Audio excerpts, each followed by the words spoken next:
നമസ്തേ. Love ജിഹാദ് എന്ന വാക്ക് ആദ്യമായി coin ചെയ്തതും ഉപയോഗിക്കുന്നതും കേരളത്തിലാണ്.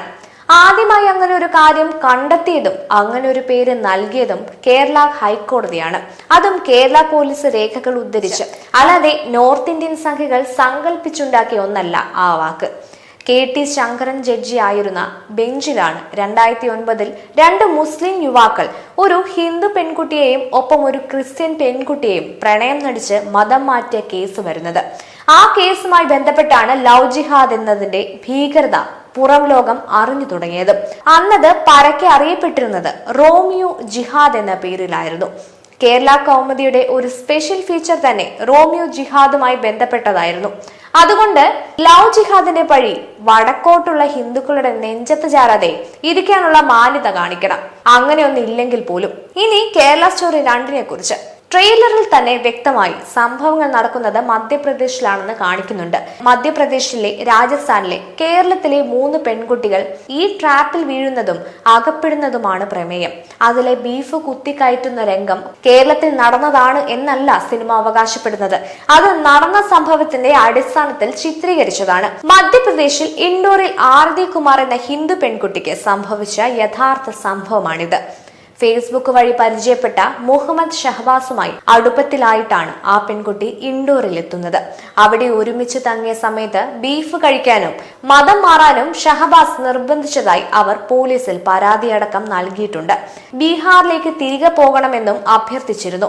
ഇന്ത്യ ടുഡേ ഇത് വാർത്തയാക്കിയതുമാണ്. 2023 സെപ്റ്റംബറിൽ ഉത്തർപ്രദേശിലെ ബറേലി ജില്ലയിൽ ഒരു ദളിത് ഹിന്ദു സ്ത്രീയെ ഇതുപോലെ ചെയ്ത സംഭവമുണ്ട്.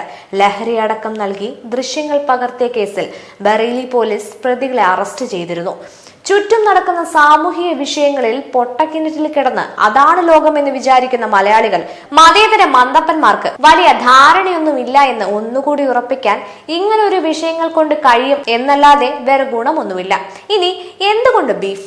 ആത്യന്തികമായി ബീഫ് ഒരു ടൂളാണ്. ഹിന്ദുക്കളെ മതം മാറ്റാൻ ഇങ്ങോട്ട് കയറി വന്ന ഗസ്നി മുതൽ ടിപ്പു വരെ ഉപയോഗിച്ച ഒന്നാണ് ഗോമാംസം.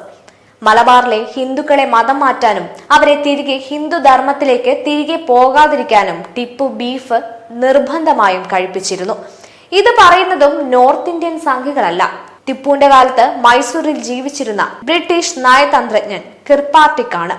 എന്തിനേറെ പോണം, 1921 തുർക്കിയിൽ കിടക്കുന്ന ഖലീഫയ്ക്ക് വേണ്ടി ഇവിടെ മാപ്പിള ലഹള നടത്തിയപ്പോൾ ഹിന്ദുക്കളെ മതം മാറ്റാൻ ഉപയോഗിച്ചത് ഗോമാംസം ഭക്ഷിപ്പിച്ചായിരുന്നു. ക്ഷേത്രങ്ങളുടെ ഉള്ളിൽ വെച്ച് ഗോക്കളെ അറക്കുകയും ഗോമാംസം വിഗ്രഹങ്ങളിൽ ചാർത്തുകയും ചെയ്ത സംഭവങ്ങളുണ്ട്.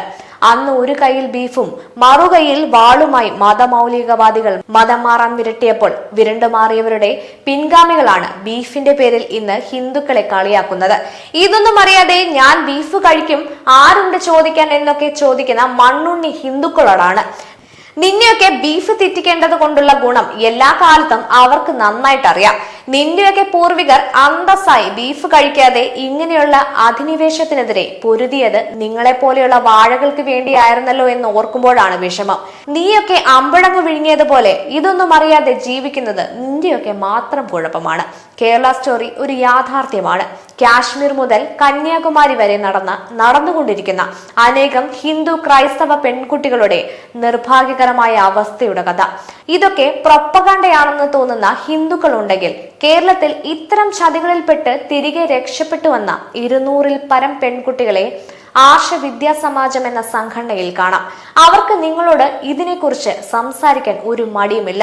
എത്രയോ വർഷങ്ങളായി ഇത്തരം പെൺകുട്ടികളെ അവർ ഈ ചതിയിൽ നിന്ന് രക്ഷപ്പെടുത്തിക്കൊണ്ടിരിക്കുന്നു. എത്രയോ വർഷമായി അവർ പല വേദികളിലും അവരുടെ അനുഭവങ്ങൾ തുറന്നു പറയുന്നു.